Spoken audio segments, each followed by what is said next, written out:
بسم اللہ الرحمن الرحیم۔ السلام علیکم۔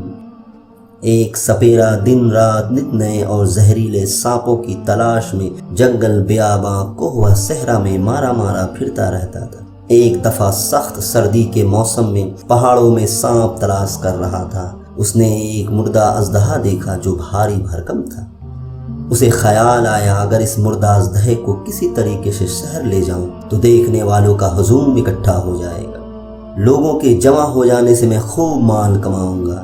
اژدہا کیا تھا؟ ستون کا ستون تھا۔ سپیرا اسے بڑی مشکل سے اپنی جان جوکھوں میں ڈال کر گھسیٹ کر شہر لے آیا۔ غرض سپیرے کے اس کارنامے سے شہر بغداد میں ادھم مچ گیا۔ جس کے کانوں میں یہ خبر پہنچی کہ سپیرا ایک نادر قسم کا اژدہا پکڑ لایا ہے، وہی سب کام چھوڑ کر اسے دیکھنے چل پڑا۔ سینکڑوں ہزاروں لوگ جمع ہو گئے۔ بے پناہ سردی اور برف باری کی وجہ سے اژدہے کا جسم سن ہو چکا تھا۔ برف سے ٹھٹھرنے کے باعث وہ مردہ دکھائی دے رہا تھا۔ ہجوم کی گرمی اور سورج کی روشنی سے اچانک اژدہے کے جسم میں تھر تھری پیدا ہوئی اور اس نے اپنا منہ اٹھا اسی طرف کو بھاگا۔ جوں جوں آفتاب کی گرمی دھوپ اژدہے پر پڑتی تھی توں اس کے جوڑ جوڑ اور بند بند میں زندگی نمودار ہوتی تھی۔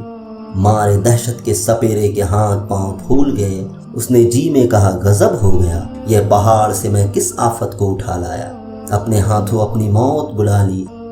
ابھی وہ بھاگنے بھی نہ پایا تھا کہ اژدہے نے اپنا غار سا منہ کھول کر اسے نگل لیا۔ پھر وہ رینگتا ہوا آگے بڑھا اور بلند عمارت کے ستون سے اپنے آپ کو لپیٹ کر ایسا بل کھایا کہ اس سپیرے کی ہڈیاں بھی سورما ہو گئی۔ درس حیات، اے عزیزو، ہمارا نفس بھی اژدہے کی مانند ہے، اسے مردہ مت سمجھے۔ ذرائع اور وسائل نہ ہونے کے باعث ٹھٹرا ہوا نظر آتا ہے۔ اللہ تعالیٰ کی عبادت سے غفلت اور دنیا داری کی حرارت سے وہ حرکت میں آ جاتا ہے۔